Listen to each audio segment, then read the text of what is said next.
안녕하세요. 안녕하십니까. 안녕하십니까. 네, 반갑습니다. 네.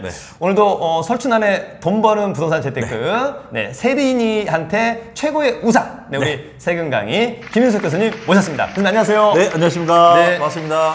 요즘 어떻게 지내셨나요? 네, 아주 바쁘게 지내고 있습니다. 네. 아무래도 이제 뭐 세법이 개정이 되다 보니까 네. 또 개정 요청 강의도 많고 네네. 그래서 바쁘게 지내다 보니까 좀 이렇게 좀 늦어진 것 같습니다. 네. 아니 되게 교수님 동안이 되신 것 같은데요? 아, 그렇습니까? 아유, 감사합니다. 네, 이게. 네. 그럼 저희가 이제 지난번에 네네. 세금 관련된 영상을 촬영했잖아요. 네네네.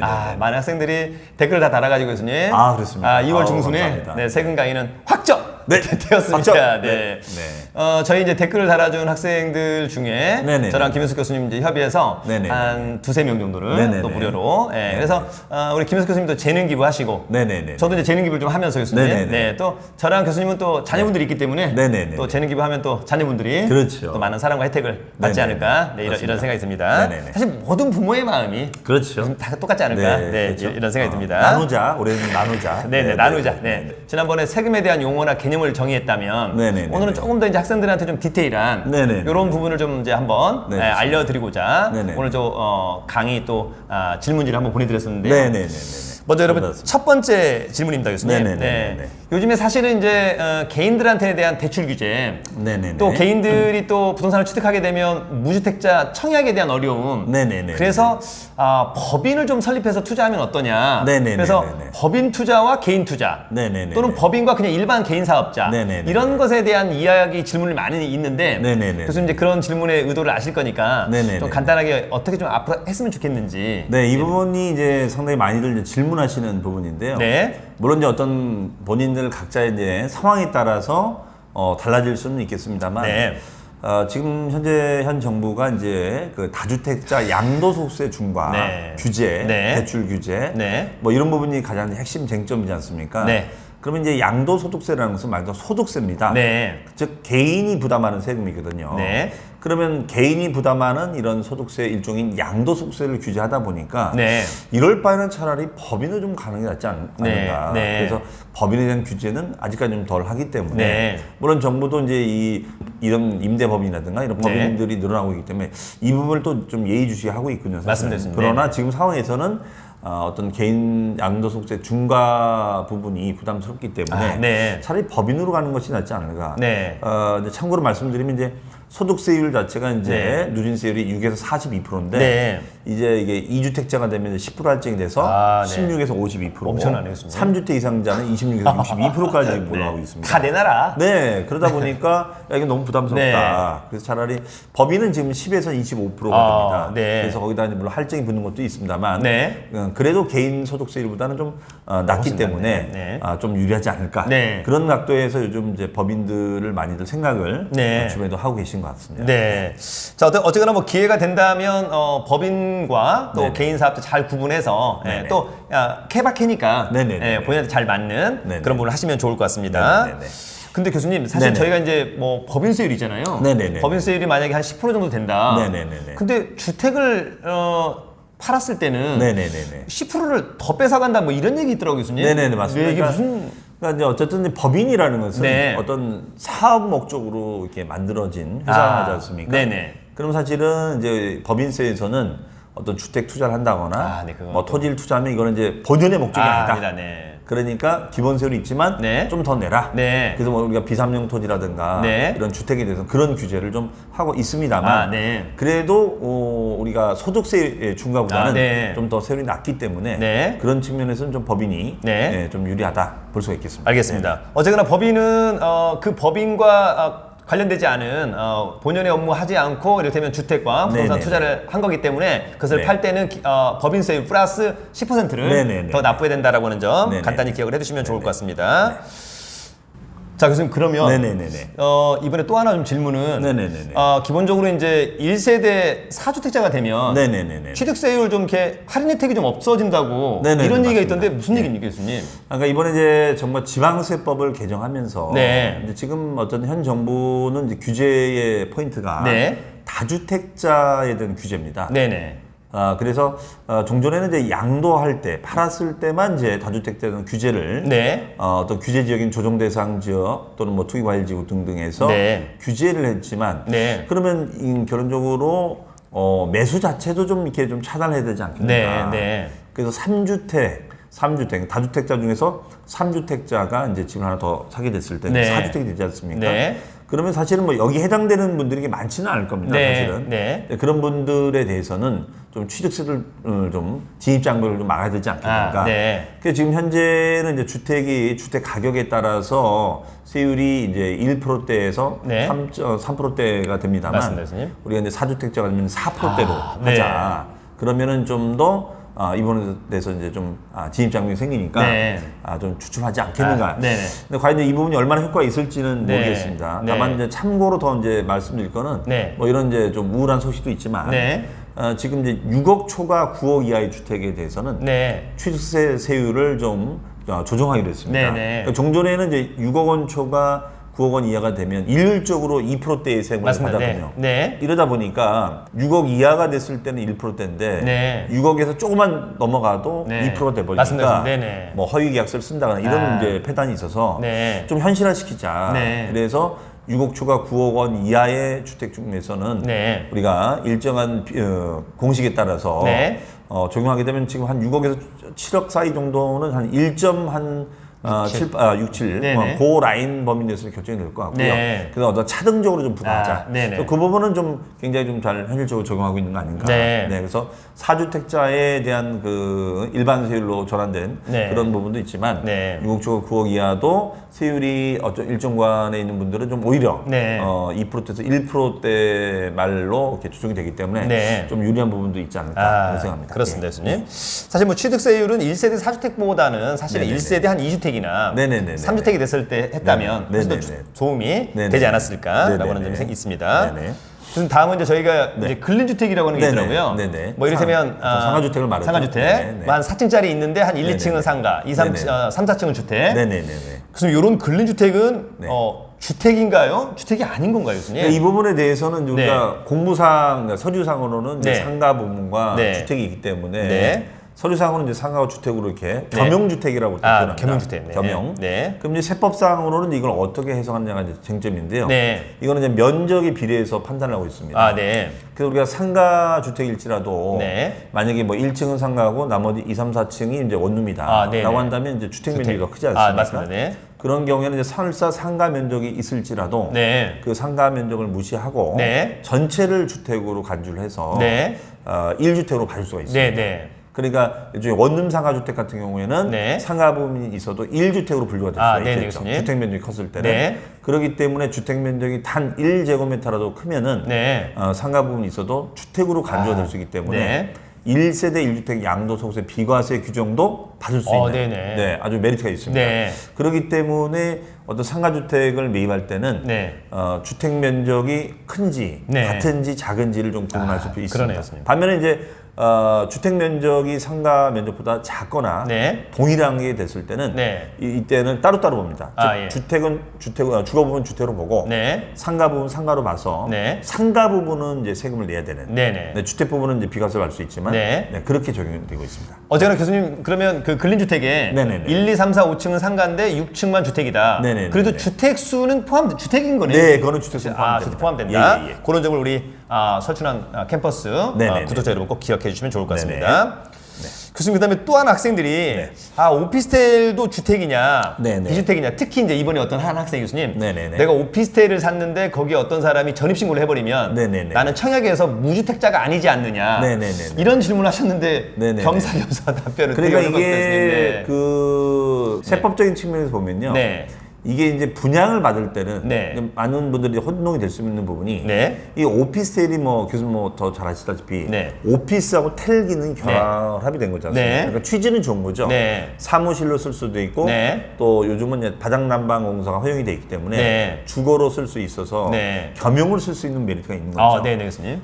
그래서 이거는 이제 분양을 받게 되면 보통 이제 서류상, 네. 보통 우리가 공부라는 전문용어로 쓰는데 네. 공부상, 서류상, 이제 업무용으로 등재가 됩니다. 네네. 기록이 됩니다. 네. 근데 이게 사용은 업무용과 주거로 쓸 수가 있는 맞습니다. 네. 그래서 세법상은 판단을 어떻게 하냐. 네. 이것이 이제 2004년도 무렵에 대법원 판례가 나오면서 네. 그전에는 이거를 뭐 업무용으로 쓰든 네. 주거로 쓰든 네. 그냥 공무상 기준인 업무용으로 봤었거든요. 아, 네네. 그런데 이것이 이제 그 판례가 나오면서부터 아니 우리 세법은 사실관계 즉 실질 과세를 해야 되는데 네. 실제 사용 용도로 판단해야지 네. 이걸 왜 공부를 하느냐. 네. 그때부터 개정이 돼가지고 아, 네. 지금은 만약에 주거로 쓰게 되면 네. 주거로 쓴다는 것은 방금 말씀하신 주소 전입이 돼 있으면 네, 네, 네. 주택으로 분류가 될 수 있는 네. 겁니다. 그러면 이분이 만약에 아파트 한 채가 있는데 오피스텔을 주거용 오피스텔로 네. 만약에 세를 주고 있다. 네. 그럼 이건 주택이 되는 겁니다. 네. 그러면 다주택자로 분류가 되는 거죠. 네, 네. 그런데 이제 예를 들어서 우리가 강남 같은 경우에는 또 업무용 오피스텔이 많더라고요. 아, 그렇더라고요. 아무래도 이제 거기는 이제 임대료 비싸다 보니까 네네. 이런 사무실보다는 오피스텔이 좀 저렴하니까 네. 그런 경우에 또 업무용이 되는 거예요. 네. 그러면은 아파트가 있고 업무용이 있으니까 이때는 1주택자가 되겠죠. 네. 그렇기 때문에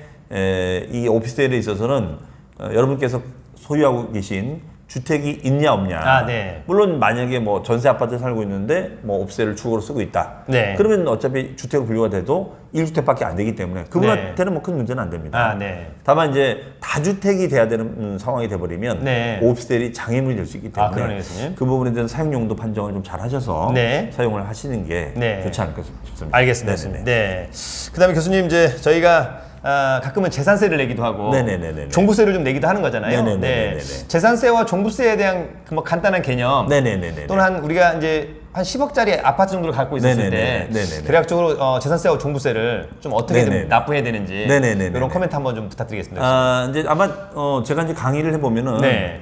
재산세하고 종합부동산세가 있으면은 네. 재산세에 대한 문의는 별로 없더라고요. 아. 그냥 재산세는 내는 거다. 네. 그래서 얼마나 재산이라는 것은 이제 우리가 땅을 갖고 계시거나 네. 건물 네. 아니면 주택이나 선박 항공기도 아, 선박 항공기도. 네. 그런 거에 대한 재산세를 보통 7월과 9월로 나누어져서 네. 이제 시군구 쪽에서 이제 고지서가 날라오고 아, 있죠. 네네. 예를 들어서 여러분들이 보통 많이 소유하고 계신 이제 자가주택, 네네. 아파트, 네. 단독 이런 주택 같은 경우에는 이제 2분의 1은 7월 달에 고지서 날라오고요. 아, 네. 나머지 2분의 1은 이제 9월 달에 네. 이렇게 안분해서 고지서 날라옵니다. 네. 그 이유는 뭐냐면 이제 한꺼번에 내는 것이 부담스러우니까 네네. 이걸 나누어 낼 수 있도록 됐는데 다만 요 주택분 재산세가 20만 원 이하가 됐을 때는 네. 7월 달에 한 번만 날라옵니다. 아, 네네. 그렇기 때문에 7월에 한 번 날라오고 2월에 거기서 나오지 않는다면 네. 어떤 주택의 평가 금액이 이게 크지 않은 크지 거다. 않다. 네, 네. 그걸로 그분의 이제 재산 상태를 네. 대충 네. 판가를 할 수가 네, 있습니다. 네, 네. 그러니까 두 번 나오느냐 한 번 네, 나오느냐 네, 그런 것이 있고요. 네. 그다음에 그 냈던 분들 중에서 이제 토지 소유자 토지를 과다하게 소유하고 있거나 네. 주택을 과다하게 소유하고 있는 분들 중에서 네. 일정 기준 금액을 넘어가는 분들한테는 네. 그건 주택은 주택끼리 합산하고 네. 토지는 토지끼리 합산해서 네. 종합부동산세라는 세금을 부과시키고 있습니다. 네네. 다만 이제 재산세와 다른 점이 있다면 네. 재산세는 관할이 이제 시군구청이 됩니다. 아, 네. 하지만 종합부동산세는 이제 세무서 아, 국세다 네. 보니까 네네. 관할 세무서에서 취합을 해서 네네. 12월 달에 고지서를 보내고 있습니다. 네. 그래서 보통 이제 납기는 12월 1일부터 아, 네. 15일까지 되는데요. 네. 이 부분에 대한 이제 어떤 상세한 계산 자료는 어차피 재산세 자료가 체크돼야 됩니다. 아, 네. 그리고 이제 교수님 말씀하신 10억이다 7억이다도 여기는 또 임대사업자가 네, 됐냐 네. 여러 가지 유형이 네, 있기 때문에 네. 그 부분에 대해서는 저희가 네, 2월 달에 또 특강을 할 때 네. 그때 말씀드리는 게 좋지 않을까. 네. 알겠습니다. 그래서 그때 한번 와주시면 네. 좀 상세하게 더 설명드릴 수 있을 것 알겠습니다. 같습니다. 또 이게 막간을 이용해서 네. 사실 이제 요즘에 그 배우자를 잘 만나야 된다. 네네네네. 이런 말들을 많이 하잖아요, 교수님. 네네네네. 이게 뭐 재산세, 납세 고지서일, 종부세 고지서일 교수님 이런 말씀 옛날에 많이 하셨던 것 같은데 네네네네. 어떤 사람을 좀 만나야 되는지. 네네네. 네. 그러니까 이제 네. 뭐 우리가 이 세법상은요, 네. 이 배우자의 역할이 굉장히 큽니다. 너무 중요하죠. 그래서 지금 뭐 결혼을 갖다 미룬다거나 네, 네. 나 혼자 살겠다 하신 분들은 이 절세 효과가 없어요. 배우자가 네, 없어요. 네, 오히려. 예, 네. 그래서 물론 우리가 뭐 사랑하기 때문에 네, 변화해야 사랑하기 되지만 때문에. 이 세금적인 측면에서는 네. 배우자가 있고 없고 제가 엄청 큽니다. 아, 네. 예를 들어서 우리가 만약에 뭐 비싼 집을 살려고 해도 네. 만약에 배우자로 공동 명의로 사게 되면 네. 배우자는 6억까지는 이제 증여세가 안 나오기 네네. 때문에 네. 또 6억가 만 12억짜리 만약에 뭐 고가 아파트를 샀다. 네. 그러면은 이제 종합부동산세는 인별로 계산합니다. 아, 인별로. 네. 그러면은 예를 들어서 10억짜리 집을 네. 공동 명의로 5대5로 해서 6억, 6억씩 사게 되면 네. 우리 종합부동산세 같은 경우는 이제 기준금액이 6억을 넘어가면 종부세가 나오거든요. 네. 네. 그러면 6억, 6억씩 나눴기 때문에 네. 그 6억을 차감받게 되면 없죠. 없는 거죠. 네. 그런 측면에서는 상당히 좀 유리합니다. 네. 그래서 이 배우자에 대한 중요성은 네. 뭐 이 세금 절세적인 측면에서는 네. 다양한 네. 배우자를 활용해서 좀 네. 표현을 했습니다만 네. 배우자를 활용해서 절세를 쓰는 부분이 많이 있기 때문에 네. 배우자의 역할이 중요하고 네. 또 좀 배우자가 있으신 분들은 네. 배우자한테 잘해야 된다. 잘해야 된다. 네, 그래서 저는 이제 그렇게 얘기합니다. 배우자한테 네. 꽃다발에다가 네. 등기 권리증을 꼽아서 뭐 꽃다발에 선물로 등기권리증. 증여해주고, 네. 그런 다음에 배우자가 일정한 갖고 있다가 네. 팔게 되면 네. 양도세를 줄일 수 있는 방법도 네. 있거든요. 그러면 꽃다발에다 등기 권리증 주고 네. 사랑받고 네. 또 세금도 줄일 수 있는 네. 그런 일석이조 효과가 있지 않을까 좋습니다. 저는 이제 딸만 둘이라 네네네네. 와이프가 딸들이 결혼하면 네. 여자만 손해다. 네네네. 이래서 안 보낸다는 거예요. 네. 저는 손자 손녀 보고 싶은데. 네네네. 교수님 그래도 아드님과 따님이 네, 두 분 있죠. 다. 네, 있습니다. 덕분에. 괜찮네요, 교수님. 네. 그래서 어쨌든 배우자에게 네. 그 꽃다발에 네. 등기 권리증을 배우자. 네. 그래서 배우자가 될 분한테 네네. 선물로 목걸이, 뭐, 네. 굿즈 뭐 이런 가방보다는 그런 거보다는. 등기 권리증을 네. 다만 이제 우리가 네. 우리 소춘한 캠퍼스에서 배우되는 이유 중에 하나가 네. 그 등기 권리증에 근저당이 80%일 수도 있기 때문에 네, 그러면 안 돼. 그러기 때문에 공부해야 된다. 공부해야 된다. 그래서 알겠습니다. 그 부분까지도 염두에서 네. 알고 계시면 좋을 것 같습니다. 네. 실제 예전에 교수님 그런 분이 실제 있었다고 합니다. 네. 제가 만약에 이제 어떤 분한테 네네네. 야, 내가 10억짜리 아파트 너한테 선물로 네네네. 줄게. 네네네. 그랬더니 그 이제 상대방이 네네. 여자분이 이제 법을 잘 모르는데 네. 어제 등기를 받았어요. 네네네네. 근데 이제 근저당권이 9억이 있었던 거예요, 교수님. 네. 그랬더니 이 상대방 남자분이 네네네. 너한테 특별히 선물로 네네네. 근저당권도 설정해 주는 거다.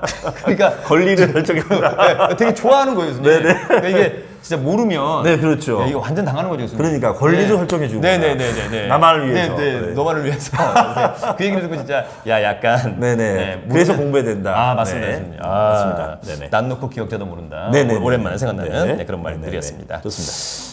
그다음에 교수님 저희가 이제 부동산을 팔게 되면 네네네네. 또 양도세. 요즘에 사기도 전에 양도세를 고민하시더라고요. 네네네네. 왜 그러는지 네네네. 스트레스 많이 받으면 일찍 돌아가실 텐데. 네, 그렇죠. 네. 그러니까 지금 아무래도 이제 정부가 이제 고강도의 부동산 정책을 통해서 네. 하는 것 중에 하나가 이제 그 양도소득세를 중과를 하겠다. 네. 이제 그렇게 이제 엄포를 놓고 있기 때문에 네. 이제 우리가 사기도 전에 네. 일단은 뭐 놀란 가슴으로 네네. 이렇게 접근하시는 거 아닌가. 네. 그래서 물론 이제 뭐 중과가 되는 것도 있고 저것도 있겠지만 네. 저희가 찬찬히 뜯어보고 하면 네. 길은 있다. 네. 그래서 그 길은 또 저희가 나중에 또 2월에 네. 한번 또 특강할 때도 네네. 또 좀 더 디테일히 말씀드리겠습니다만 네. 다만 이제 양도소득세를 이제 낼 때는 좀 주의할 점이 네. 일단은 다주택자가 될 때는 네. 좀 주의를 요한다는 것입니다. 네. 특히 이제 정부가 규제 지역을 만들어놨기 때문에 네. 이 규제 지역의 존에 들어오지 말아라. 네. 그럼 존에 들어오지 말라고 했는데 네. 그걸 모르고 네. 그 라인을 넘어섰을 때 네.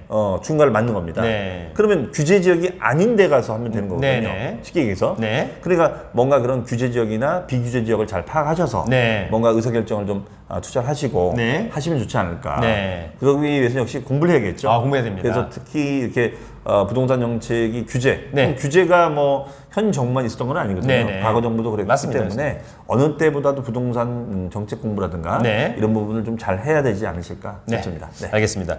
교수님 겸사겸사해서 그러면 이제 우리가 그 주택을 팔 때 네네네네. 비과세 요건이 좀 있잖아요, 교수님. 네네네, 있습니다. 네네. 뭐 대표적인 비과세 요건 네네네. 하나 정도만 네네네. 정말 중요한 거. 네. 요거 하나 말씀해 주시면 좋을 것 같습니다. 교수님. 네. 지금 이제 비과세 되는 조건들이 좀 까다롭기는 합니다만 네. 지금 방금도 말씀드렸다시피 정부는 이제 규제 지역의 존을 네. 그게 조정 대상 지역이라는 존을 만들고 네. 그 조정 대상 지역 안에다가 이제 투기 과일지역 투기 지역을 이제 만들었습니다. 네. 그래서 우리가 뭐 서울시 같은 경우는 다 여기 해당이 또 네. 되지요. 네. 그래서 지금 부동산 시장 자체도 이제 조정 대상 지역 군이냐 네. 아니냐에 따라 차이가 있고 세법상도 차이가 좀 많이 있습니다. 네, 맞습니다. 그래서 조정 대상 지역으로 지정이 됐을 때는 좀 더 조건이 까다로워집니다. 그래서 네. 대출도 까다로워지지만 1세대 말씀드렸던 1세대 1주택자로 분류가 돼서 네. 2년 이상 보유도 해야 되고요. 네. 조정 대상 지역은 2년 이상 거주, 네. 전입 전출까지도 체크가 네, 돼야 네. 됩니다. 네. 좀 번거롭게 됐죠. 네. 그런 분들한테는 좀 까다로워진 거고요. 네. 반면에 이제 비조정 대상 지역, 네. 비규제 지역 같은 경우는 거주하지 않아도 네. 종전대로 2년 이상만 보유만 했다면 네. 양도소득세를 비과세 받을 수 있습니다. 네. 그렇기 때문에 투자 지역이 조정 대상 지역이냐 아니냐를 네. 잘 파악을 하셔서 네. 그 부분 요건을 좀 충족시키는 것이 네. 매우 중요하다. 아. 이런 말씀드리고 싶습니다. 교수님, 그럼 여기와 한번 관련돼서 네네네. 그러면 이런 뭐 조정 대상 지역이나 이런 지역에서 네네네. 만약에 분양권이나 뭐 입주권 이런 걸 갖고 있다. 네네네네. 그런 거 갖고 있을 때 좀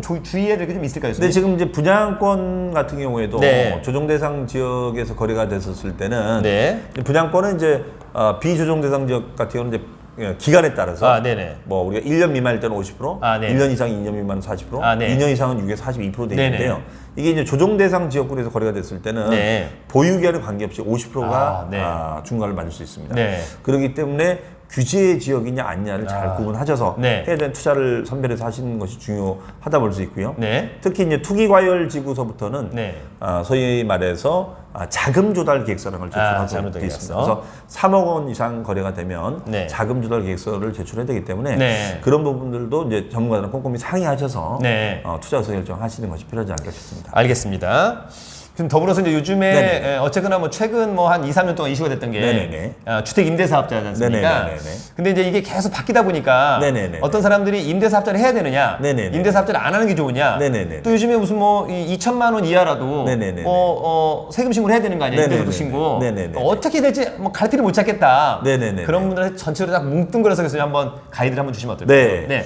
이 부분도 참 질문이 많으신 네. 부분인데요. 그러니까 이 주택 임대사업자 관련 규정들이 계속 사실은 개정이 됐습니다. 네네. 그러니까 이것이 이제 2012년도 이후에 이제 주택법을 개정하면서 네.